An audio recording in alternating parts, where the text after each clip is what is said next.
Bab 572. Aku tidak tahu malu. Setelah Richard Tang menghilang, Lydia Tang melirik Jackie Kin yang tidak jauh, tersenyum dan berkata, "Nona Lydia Tang memiliki trik yang bagus." Lydia Tang tidak menanggapi Jackie Kin, dia berbalik untuk melihat tetua Yue dan yang lainnya. "Ayo kembali." Segera, sekelompok orang pergi.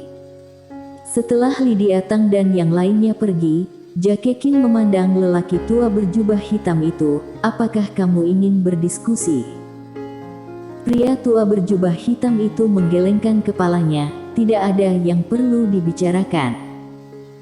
Setelah mengatakan itu, dia berbalik dan pergi. Biasanya, dia secara alami ingin berbicara, tetapi sekarang, dia tidak mau. Pertama, pengkhianatan keluarga Qin terhadap keluarga Tang, dia merasa sangat malu. Jika keluarga Qin bisa mengkhianati keluarga Tang, maka mereka juga bisa mengkhianati aliansi Ordo.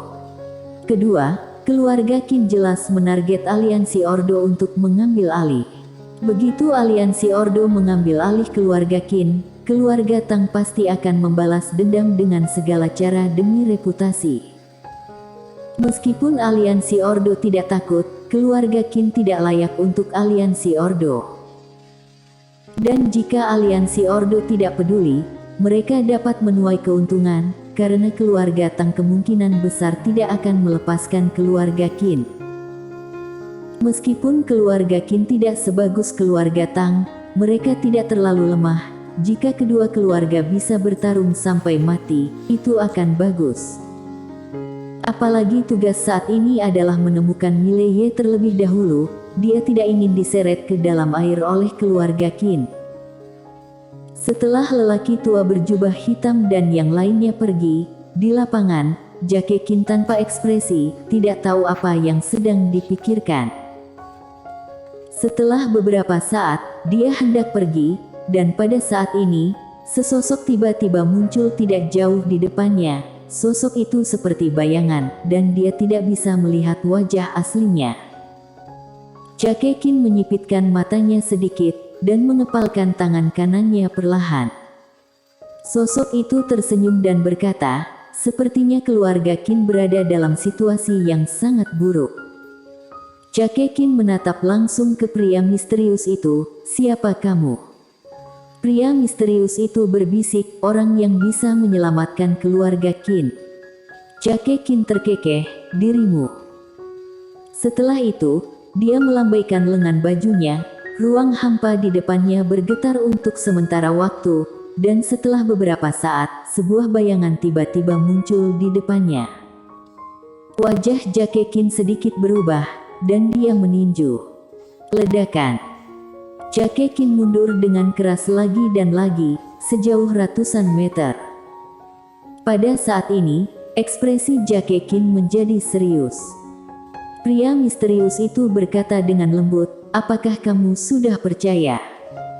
Jackie Qin menatap pria misterius itu, "Kecuali keluarga Tang dan klan siluman, tidak ada yang bisa melawan keluarga Tang." Pria misterius itu menggelengkan kepalanya dan terkekeh tanpa mengucapkan sepatah kata pun.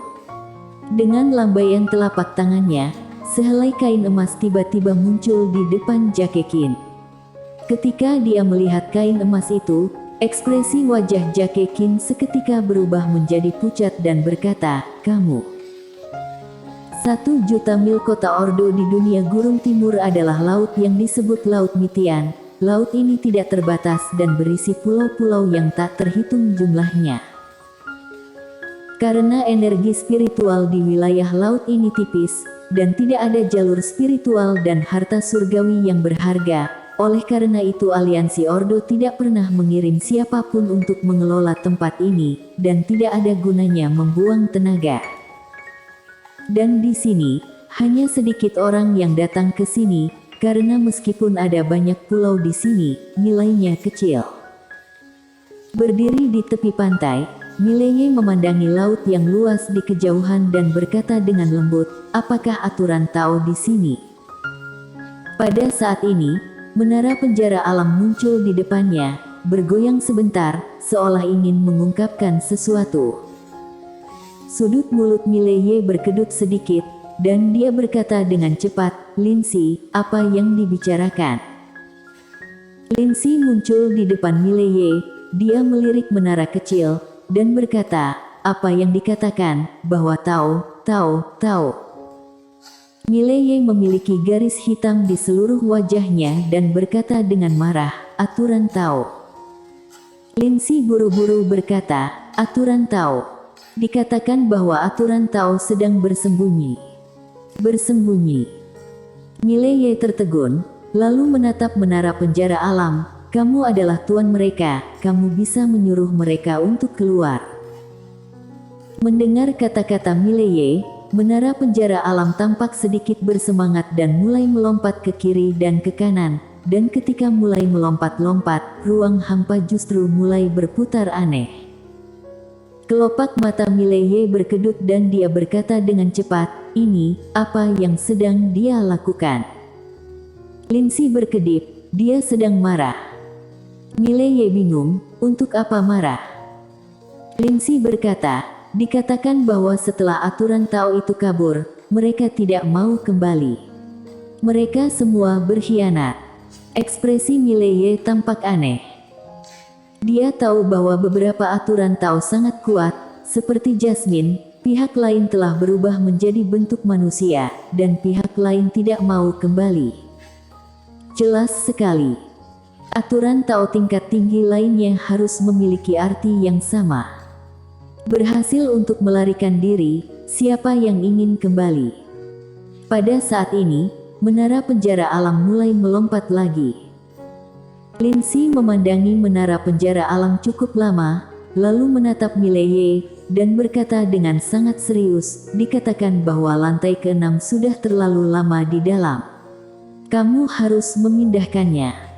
Menara penjara alam menoleh ke arah Lindsay. Wajah Mileye penuh dengan garis-garis hitam, "Itu perkataanmu." Lindsay berkedip, ekspresinya begitu polos. Mileye berkata dengan tegas, "Sebenarnya, apa yang dia katakan?" Lindsay ragu-ragu, lalu berkata, "Dikatakan bahwa aturan tahu ada di area ini, tapi aturan tahu disembunyikan. Tidak bisa dideteksi. Dia ingin kamu menemukannya." Mileye berkata dengan sungguh-sungguh, "Bagaimana caranya?" Menara penjara alam melompat lagi. Sudut mulut Mileye berkedut sedikit, menatap Lindsay. Lindsay berkedip, lalu berkata, "Dia tidak tahu." Mileye. Pada saat ini, Lindsay sedang menggumamkan sesuatu ke menara penjara alam. Dia sedikit bersemangat dan memberi isyarat dengan cepat dengan kedua tangan. Dan menara penjara alam juga melompat, seolah mengungkapkan sesuatu. Setelah beberapa saat, Lindsay diam, tetapi dia tampak agak enggan, dan kemudian mengangkat dua jari, sikapnya sangat tegas. Menara penjara alam bergoyang ke kiri dan ke kanan, jelas tidak setuju. Pada saat ini, Lindsay berbalik dan lari. Tapi tidak lama kemudian, dia muncul lagi. Tetapi pada saat ini, dia memegang pedang di tangannya. Lindsay menunjuk ke menara penjara alam dengan pedang di tangannya, berduel. Mileye tercengang, "Apa yang terjadi? Apa yang sedang kamu lakukan?" Menara penjara alam bergetar, lalu menabrak lurus ke arah Lindsay. Lindsay berteriak dengan marah, "Bah, ambil nyawamu." Dengan mengatakan itu, dia memegang pedang dan menebas ke arah menara penjara alam. Dengan begini, satu orang dan satu menara memulai pertempuran di udara. Wajah Mileye linglung, apa yang terjadi? Segera, ekspresi Mileye menjadi sedikit bermartabat, karena dia menemukan bahwa Lindsay kecil ini sangat kuat. Tidak hanya pedang di tangannya, tapi dia sendiri sangat kuat. Dia tahu kekuatan menara penjara alam, dan penguasa alam kebenaran sama sekali bukan lawannya, tetapi pada saat ini, Lindsay kecil ini setara dengannya. Kekuatan Lindsay, seperti menara penjara alam, akan selalu menjadi misteri. Pada saat ini, menara penjara alam dan Lindsay tiba-tiba berhenti. Lindsay terkesiap sambil memegang pedang. Berhenti dulu, aku sedikit lelah, kita akan bertarung di lain hari. Menara penjara alam bergidik dan setuju. Lindsay kembali ke menara penjara alam dengan pedang, dan menara penjara alam kembali ke tubuh Mileye. Bertarung dengan cepat, tapi selesainya juga cepat. Mileye sedikit bingung. Setelah beberapa saat, Mileye menggelengkan kepalanya. Dunia orang-orang besar, aku tidak mengerti. Mengatakan itu, dia melihat ke arah laut di kejauhan. Aturan Tao. Dia tidak tahu apa aturan Tao di sini atau tidak, tetapi yang hanya dia tahu bahwa dia harus menemukan aturan Tao, dan semakin tinggi aturan Tao, semakin menakutkan kekuatannya. Jika dia mendapatkannya, itu pasti akan sangat bermanfaat baginya. Setelah beberapa saat, Mileye menghilang di tempatnya. Mencari. Setelah beberapa saat, Mileye memasuki laut yang luas. Sekitarnya sangat sunyi, dan tidak ada monster di bawah laut. 1 jam kemudian, Mileye berhenti di sebuah pulau dan mengerutkan kening saat dia melihat lautan luas di depannya. Karena tidak ada petunjuk sama sekali. Setelah 1 jam, kesadaran ilahinya menyapu pulau-pulau dan laut di sekitarnya, tetapi tidak menemukan apapun. Di mana aturan Tao ini bersembunyi? Mileye sedikit kesal, dan setelah beberapa saat, dia gemetar dan hanyut. Setelah beberapa saat, Mileye datang ke laut, kesadaran ilahinya terbuka. Tidak hanya itu, dia juga menggunakan jiwa naga. Pada saat ini, kesadaran ilahinya menutupi ratusan mil wilayah laut. Namun masih tidak ada. Mileye menarik kembali kesadaran ilahinya dan mengerutkan kening. Pada saat ini, pusaran tiba-tiba muncul tidak jauh di depannya, dan saat berikutnya, kekuatan yang kuat langsung melibatkannya dalam pusaran. Setelah memasuki pusaran, ekspresi Mileye berubah drastis. Dia menebas ke depan dengan pedangnya, namun pedang ini menebas. Tidak ada gerakan. Mileye sedikit mengernyit, dia berkata dengan cepat, "Kadendi." Tidak ada respon. Mileye terkejut, dia dengan cepat menghubungi menara penjara alam, tetapi dia ngeri menemukan bahwa dia telah kehilangan kontak dengan menara penjara alam saat ini. Apa yang telah terjadi? Pada saat ini, dia mendapati dirinya berhenti, dan di sekelilingnya, gelap gulita. Tidak bisa melihat apa-apa. Mileye sedikit mengernyit, mengangkat tangannya adalah pedang. Cahaya pedang muncul begitu saja, namun menghilang dalam sekejap. Ekspresi wajah Mileye tenggelam, telapak tangannya menyebar, dan dalam sekejap, pedang terbang yang tak terhitung jumlahnya menebas ke arah sekitarnya. Namun, setelah pedang terbang ini ditebas, mereka semua menghilang diam-diam. Semuanya hilang. Ekspresi Mileye berubah drastis. Tempat apa ini? Setelah beberapa saat, dia berjalan ke depan, namun, di sekelilingnya gelap gulita. Tidak peduli bagaimana dia berjalan, rasanya seperti dia berdiri diam. Setelah sekitar 1 jam, Mileye berhenti. Selama jam ini, dia menggunakan semua cara yang bisa dia gunakan, tetapi itu tetap tidak berguna. Dia masih terjebak di sini. Tidak ada suara, tidak ada cahaya. Bahkan cahaya pedangnya pun tidak bisa bertahan di sini. Di ruang hampa, tidak ada apa-apa selain dia dan kegelapan. Dengan seperti itu, 1 jam lagi berlalu. Pada saat ini, Mileye sedikit kesal, karena perasaan ini sangat buruk.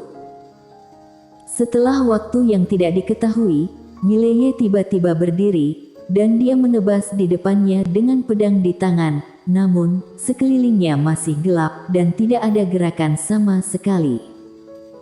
Lambat laun, ekspresi Mileye menjadi sedikit muram. Siapa itu? Keluarlah dan berduel. Namun, tidak ada gerakan di sekitar. Tidak ada respon. Dengan ekspresi muram, Mileye langsung menggunakan jiwa naga dan kekuatan naga, dan kemudian segera, pedang terbang di sekitar, tetapi hampir seketika, semua pedang terbang ini menghilang ke dalam kegelapan. Waktu yang lama telah berlalu.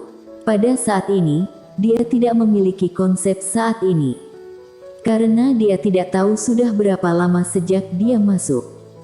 Bagaimanapun, dia merasa seolah-olah bertahun-tahun telah berlalu. Tersiksa. Sekarang, setiap saat yang dia rasakan adalah siksaan. Rasanya seperti akan runtuh. Bahkan mencoba untuk keluar dari itu. Ketika pikiran ini muncul di benaknya, Mileye merasa ngeri. Dirinya sangat rapuh. Keadaan pikirannya sendiri sangat tak tertahankan.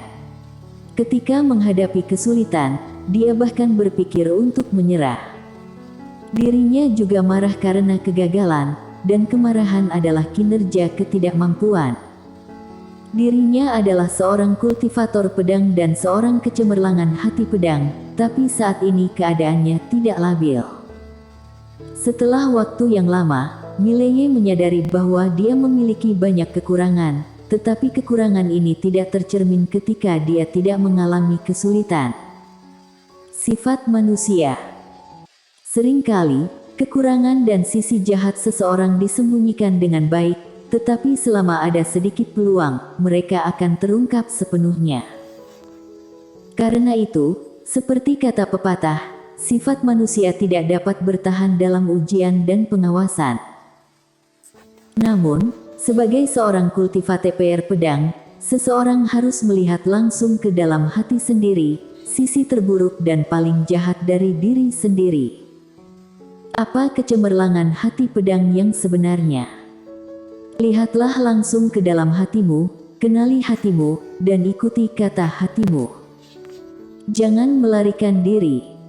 Yang baik adalah dirinya sendiri, yang buruk juga adalah dirinya. Baik atau buruk adalah aku. Pada titik ini, pedang di tangan Mileye tiba-tiba bergetar hebat. Apa itu Holy Swordsman?